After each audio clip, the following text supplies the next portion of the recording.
Quand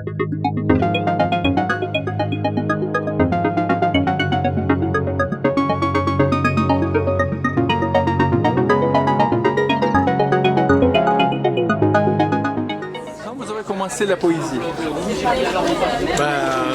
Au mois de mai de l'année 1983. C'est très précis. Et c'est les auteurs qui vous ont marqué? Absolument pas. J'étais professeur à l'époque. Je rentre chez moi de l'école. Je devais corriger des copies d'élèves. Et je ne sais pas pourquoi, j'ai pris un cahier et j'ai commencé à écrire. Et le soir, je n'avais pas corrigé les copies. Alors j'ai, le lendemain matin, appelé l'école et j'ai dit je suis malade, je ne peux pas venir. Et de nouveau, toute la journée, j'ai écrit. De nouveau, j'ai dit je suis malade, je ne peux pas venir parce que je n'avais pas corrigé mes copies, je devais absolument les rendre. Le troisième jour, je ne pouvais plus dire je suis malade parce qu'il faut avoir un certificat médical.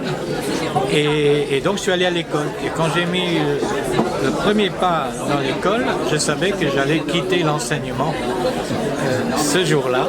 Et je l'ai quitté 2 mois après. J'étais fonctionnaire, j'ai donné ma démission. Je suis venu vivre à Paris et j'ai écrit tous mes livres. Et premier poème, premier recueil publié? Alors, en livre, mais je fais aussi des romans, du théâtre, de l'essai. J'ai une quarantaine de livres, dont une vingtaine de recueils de poésie, traduits dans 25 pays, donc dans beaucoup de langues. Et comment vous écrivez vos poèmes et votre approche poétique? Je suis, disons, un fanatique du premier mot. Le premier mot, il peut venir de l'intérieur, mais il peut aussi venir de l'extérieur. Par exemple, de l'extérieur, je ferme les yeux, je mets un livre ou un journal devant moi, je fais ça. Le doigt tombe sur un mot et ce mot-là va me donner le reste. Donc, comment il sonne, son sens. Mais je me rends compte que chaque fois, quand je développe après, c'est un peu une écriture générative, elle est générée par ce mot-là. Petit à petit, tout ce que je suis moi entre dans l'écriture, alors que le mot n'était pas de moi au départ. Et reviennent tous mes thèmes, surtout l'italianité, donc le voyage, l'ailleurs, pour lequel, d'ailleurs, pour laquelle, cette italianité, j'ai dû inventer une langue, puisque ma langue maternelle, c'est l'italien. Mais je n'ai jamais appris à écrire l'italien, puisqu'à l'école, on m'a appris l'allemand et le français au Luxembourg. Et donc je ne savais pas quoi faire avec la langue maternelle. Je ne l'écris pas, les textes sont en français, ce n'est pas moi, c'est la langue de l'autre. Alors j'ai inventé une langue que j'ai appelée langue baleine, parce qu'elle fait comme une baleine. Je cache l'italien à l'intérieur du français, comme la baleine cache son poumon, qui vient de sa vie antérieure, de la vie terrestre, parce que la baleine, avant d'être l'animal aquatique, était un grand chien. Après, il a migré, comme moi, migrant dans l'eau, il s'est transformé, mais il a gardé le poumon. Et ce poumon, c'est sa respiration. Et moi, je mets le poumon de la langue italienne à l'intérieur du français, et c'est ce poumon qui respire et qui donne à la langue, disons, son élan. Ce qu'on voit, c'est français, mais en réalité, c'est du français avec un poumon italien, et j'appelle ça une langue baleine. Qu'est-ce que vous pensez de la poésie actuelle francophone? Disons que c'est plus général, pas seulement la francophone. On est arrivé, comme à la fin du 19e siècle, à un moment où le vers est en crise. Il y a Mallarmé qui écrit « Crise de vers » à la fin du 19e siècle, puisque pendant 300 ans, on avait fait les vers réguliers, l'alexandrin, l'octosyllabe, et les poètes n'arrivaient pas à s'en débarrasser. Même les plus modernes d'entre eux, comme Baudelaire, quand il se débarrasse de ça, il fait de la prose, des petits poèmes en prose. Il n'arrive pas à faire autre chose. Rimbaud n'y arrive pas. Il n'y a que Mallarmé dans le coup de dé, jamais n'abolira au hasard, où le poème explose et soudain naît ce qu'on appelle le vers libre. Ce vers libre a maintenant 100 ans. Mais on a tout fait avec lui.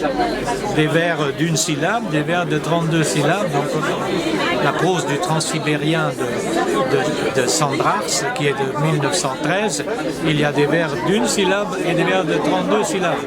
Et puis, c'est comme un accordéon. Donc, le vers peut être comme ça ou comme ça. Et pendant tout ce siècle, on a fait des variantes de ça. Et on est arrivé à un moment où on s'est dit, mais maintenant, qu'est-ce que je vais faire? Parce que le vers ne peut pas être plus libre que libre. Alors on a la possibilité de retourner vers la poésie rythmée avec ces alexandrins. Donc la poésie est dans son propre questionnement en ce moment en France, en ce qui concerne sa forme. En ce qui concerne ses contenus, après être passé par une phase d'expérimentation qui s'est arrêtée autour de 68, 1968, encore un peu les années 70, où le poème est sorti de la page, est devenu de la poésie sonore, de la poésie visuelle, de la poésie installation. Après toutes ces expérimentations, on est revenu à un jeu lyrique qui a retrouvé sa place dans le poème, parce que nous ne sommes plus dans le temps des groupes. Le surréalisme est sans doute le dernier grand groupe d'avant-garde. Maintenant, nous sommes dans l'époque des individus. Chaque poète a son propre manifeste, si l'on veut. Et donc, là-dedans, rentre de plus en plus le jeu lyrique qui est aux prises avec un monde en mutation incompréhensible, avec un élément central, je crois, un monde d'avant qui n'est déjà plus là, et un monde d'après qui n'est pas encore là. Et donc on est coincé, ce jeu lyrique, il est coincé. Je pense que la poésie d'aujourd'hui se coule là-dedans, en se cherchant des formes qui revisitent les formes du XXe siècle, puisqu'il n'a pas trouvé des formes nouvelles, puisque plus libre que libre, le vers ne peut pas l'être, sinon on tombe dans la prose. La traduction. Alors la traduction, j'en fais beaucoup, j'ai traduit une quarantaine de livres, surtout de l'espagnol, de l'italien, de l'anglais, de l'allemand, même du luxembourgeois. Alors Umberto Eco, un jour, a répondu à une question, on lui avait demandé quelle est la langue de l'Europe. Alors il a ouvert grand les yeux, mais il ne s'attendait pas, et puis il a commencé à réfléchir. Il ne pouvait pas dire l'anglais, sinon les Français l'auraient étranglé. Il ne pouvait pas dire les Français, sinon les Allemands. Il veut dire l'allemand, ça, pas possible.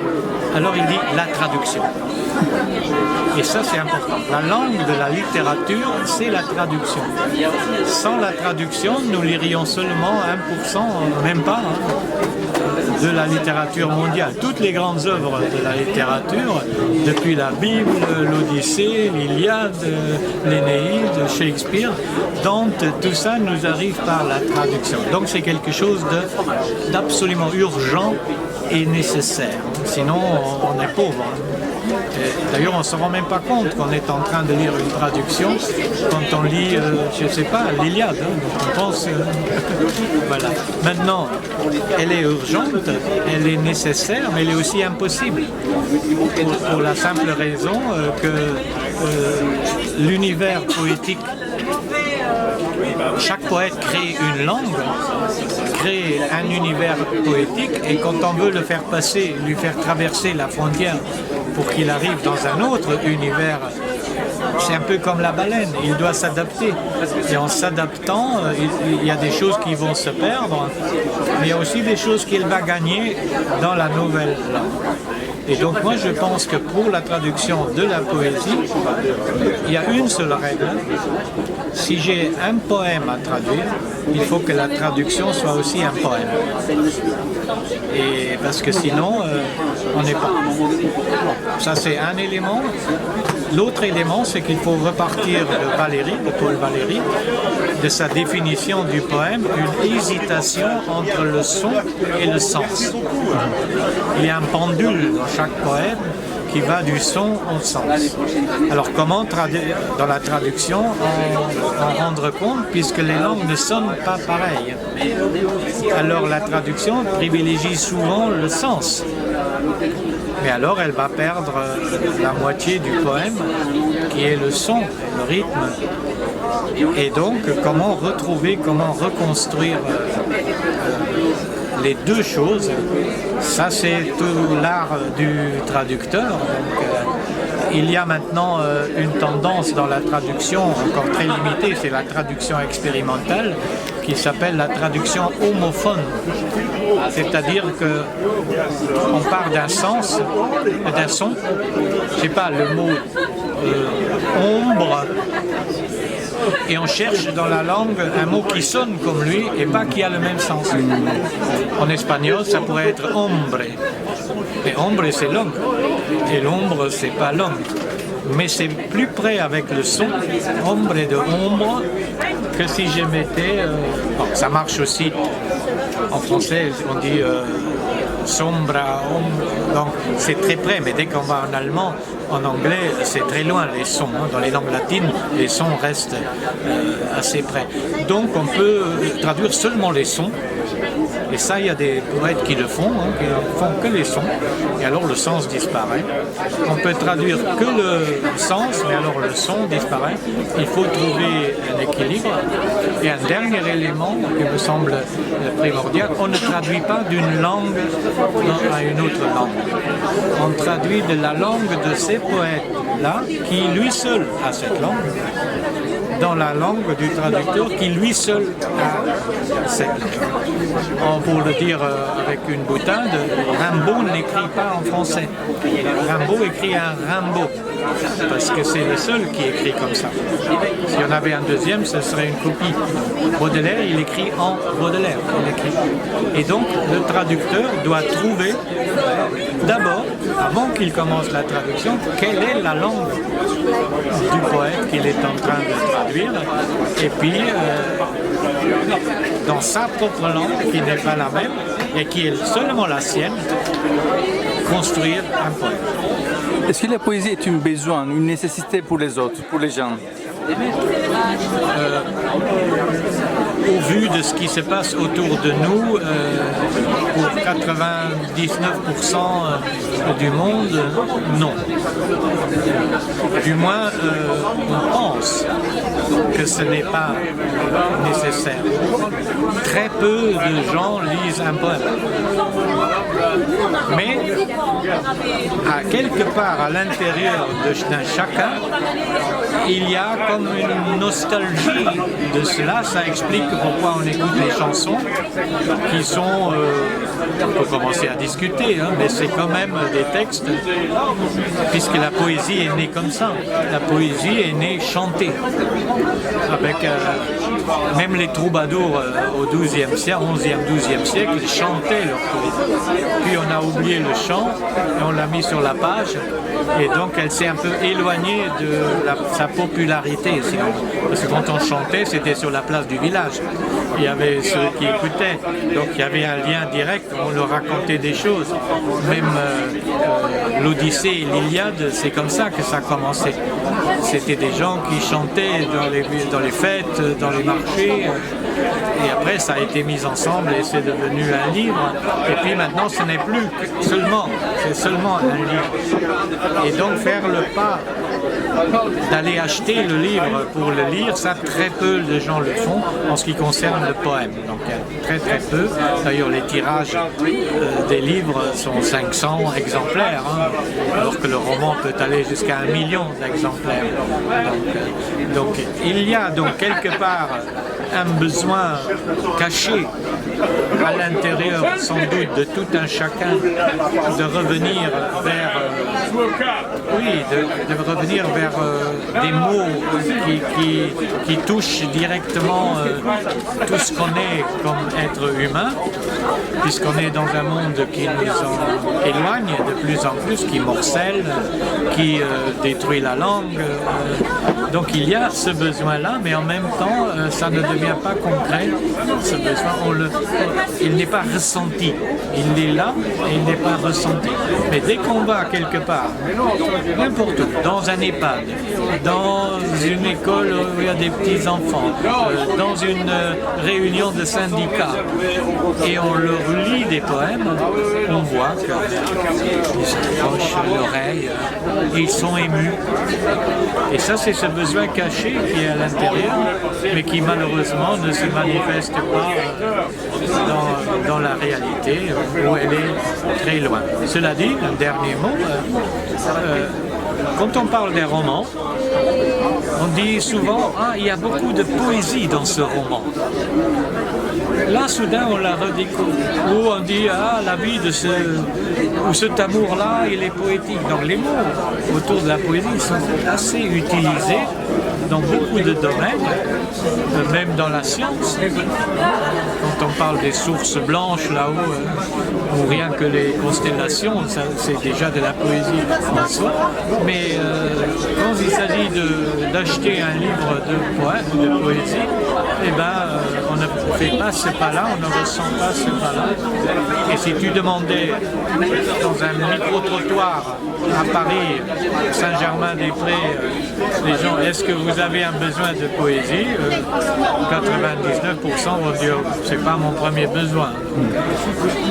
Qu'est-ce que vous pensez à propos du marché de la poésie? Je crois que vous avez participé depuis longtemps, vos impressions, c'est dans son genre, je crois, unique. Ben, je pense que le marché, une fois par an, fait un état des lieux. D'où se trouve la poésie, d'où se trouvent les éditeurs, où en sont les poèmes, est-ce que c'est vraiment un marché, la poésie, comment, disons, se porte, c'est un thermomètre de l'état de la poésie, est-ce qu'elle est malade, est-ce qu'elle est en bonne santé, et on se rend compte de marché en marché qu'il y a énormément de monde qui vient, mais on se rend aussi compte que ceux qui viennent, c'est pas des néophytes, c'est pas des gens qui sont loin du poème, c'est des gens qui sont de toute manière, d'une manière ou d'une autre, soit qu'ils écrivent, soit qu'ils éditent, soit qu'ils traduisent, ou bien qu'ils aiment. Donc on retrouve à un moment, pendant quelques jours, les cœurs vibrent avec ce poème, mais si on regarde comment c'est presque un camp retranché, même en temps normal. C'est-à-dire la vie à l'extérieur va à son plein. Ici on est à Saint-Sulpice, Saint-Germain est là, Montparnasse est là, le jardin du Luxembourg. La vie se passe comme ça, et ceci c'est un peu dans un vase clos. C'est comme ça. Donc la poésie est devenue ça. Ce n'est pas nécessairement négatif. Et ce n'est pas la première fois. Ça a toujours été comme ça. Si je prends le 19e siècle, qui est quand même un grand siècle de poésie, même en France, Baudelaire, Verlaine, Rimbaud, Mallarmé, et ben, ils publiaient à 200 exemplaires, 250. Qui pouvait lire Baudelaire? Seulement quelques initiés. La plupart des gens étaient analphabètes en 1840, 50, 60. Donc c'était aussi ça, le monde battait son plein. Et puis il y avait ce poème. Mais ce poème-là, il a traversé le temps. Et on le lit encore aujourd'hui et il nous apporte quelque chose, alors que peut-être les autres besoins qui se passent autour de nous et ben peut-être qu'ils ont déjà disparu. Hein. Donc, telle entreprise qui était là en 1840 n'est plus là aujourd'hui, tel riche qui était riche à l'époque est peut-être pauvre aujourd'hui, mais c'était les gens qui... et pour l'illustrer, je peux dire une boutade. Est-ce que quelqu'un se rappelle encore comment s'appelait le juge qui a condamné Baudelaire à sortir quelques textes des Fleurs du Mal, parce qu'ils étaient jugés pas conformes à la morale. Donc, on a oublié le nom du juge, mais tout le monde connaît Baudelaire. Donc, et c'est comme ça que fonctionne ce poumon ici. Donc, il fait un état des lieux, de belles rencontres, il permet aussi aux poètes d'échanger, donc ça c'est déjà très important. Il est isolé, mais il passe à travers tout ça, puisque ces livres-là vont traverser le temps, et dans 200 ans, 300 ans, personne ne dira qui était Bernard Tapie, hein, ou même qui était Sarkozy, ou qui était...